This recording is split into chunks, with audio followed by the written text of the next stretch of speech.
Righty ho, welcome back to the second part of this week's video. It is now Tuesday evening, late on. From that last bit of footage you've seen, well, what I've seen of it so far is there's no volume on it.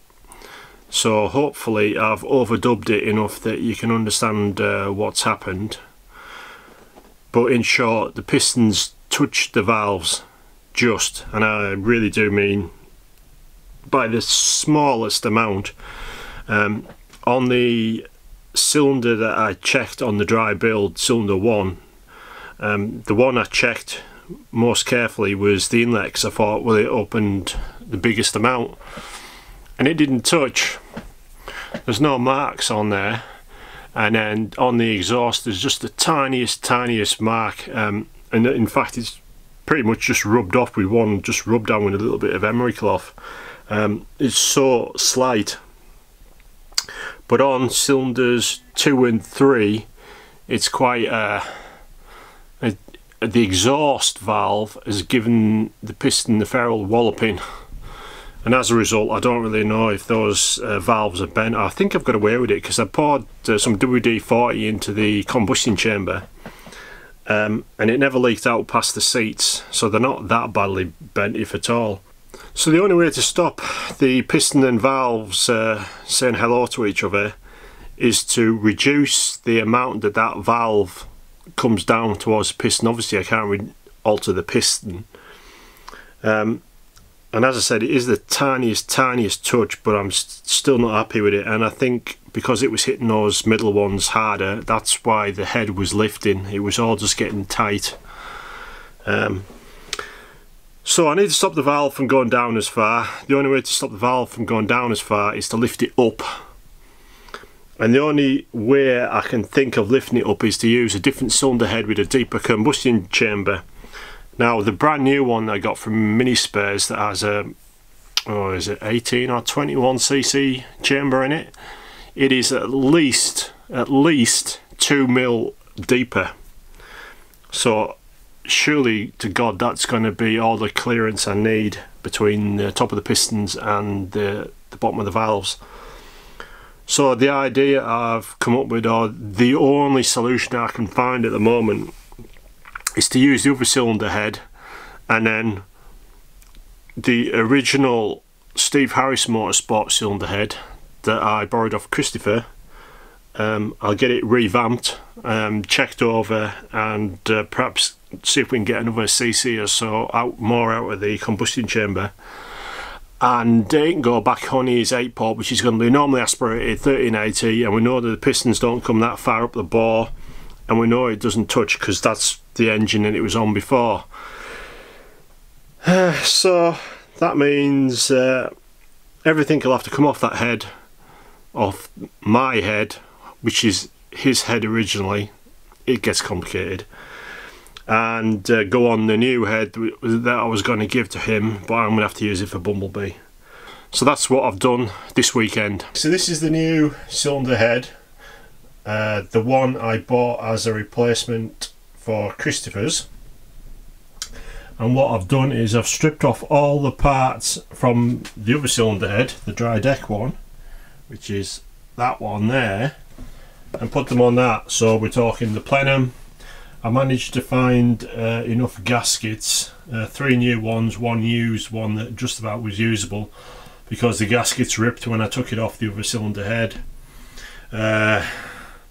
So the plenum's on, water temps in, and just in the back there the thermostat assembly is all done. Found a stud to go in the end of there to mount my coil pack on, and as I said, stripped everything off that one there.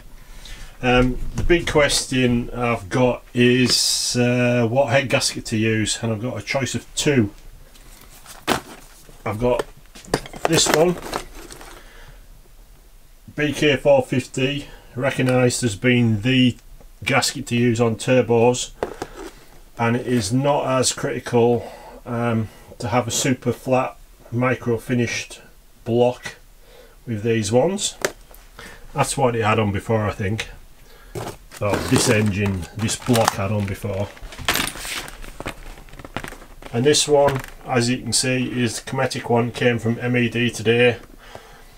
And the sharpest amongst you will have noticed that this and the BK450 are non-dry deck.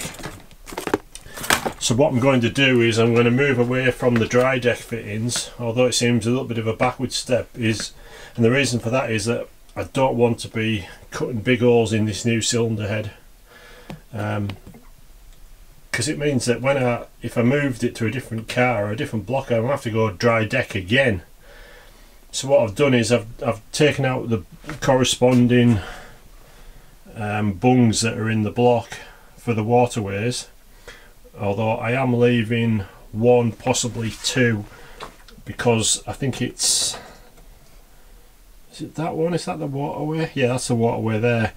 I'm leaving that one in the block blocked up because the hole, when you remove the blanking plug, is so close to the bore, the edge of the bore. I'm very worried about it blown across, although when you look at that, there's quite a bit of metal between there and there. I'm still concerned about the size of the hole it's going to leave. And this one, I think I took it out. I'm not entirely sure. I can't remember. I'll have to go and check on the block, but probably going to leave that one in as well, because the hole is so massive compared to the small hole in the head, and I'm worried about it sealing and being outside the sealing point in the gasket. When I talk about sealing, this is what I mean. In the gasket, it's got a little copper seal there to seal the waterway, and I think the hole in the block is way bigger than that once you got the blanking plug out. So that's the idea behind going back to normal waterways. So the other thing to bear in mind when you're swapping between the two different type of head gaskets is that on Minispare's website it lists the three gaskets you can use on an 8-pot: the Cometic, the BK450, and another one which might be a copper one, I'm not entirely sure where. But the problem with using a copper one, not a copper one, the problem with using the BK450 is that the fire rings round each bore can eat into the cylinder head, and I'll show you what that looks like next. Okay, so an example of a cylinder head that's done a fair old few miles and used a BK450 is this one here. Now, if it'll focus in, focus, these marks you can see, that is where the firing in the gasket has started to eat into the head. Now, you can only just about feel it with your fingernail, and that's done a fair old few miles. So I'm tempted to use the BK450 because it's not as temperamental about the surface of the block being perfectly smooth. Obviously this is the new cylinder head, and you can just see by looking at it how much deeper the chambers are. The valves are exactly the same size.